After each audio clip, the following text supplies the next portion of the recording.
ఈ కనిపిస్తున్నటువంటి ఈ మ్యూజియము నెల్లూరు జిల్లాలో ఉంది.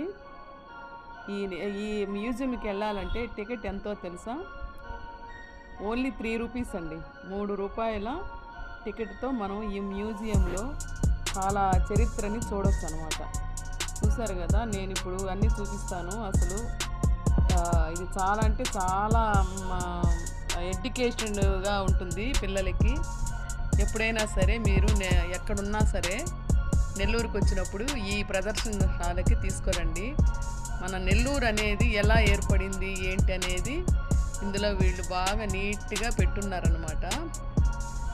ఆది మానవుల నుంచి వాళ్ళు ఎలా బతికారు, వాళ్ళు ఏమేమి పాత్రలు వాడారు, ఎటువంటి ఇన్స్ట్రుమెంట్ అంటే పనిముట్లు వాడారు, ఎలా జీవించారు, కళ్ళకి అద్దినట్టు చూపించారండి బొమ్మలతో సహా.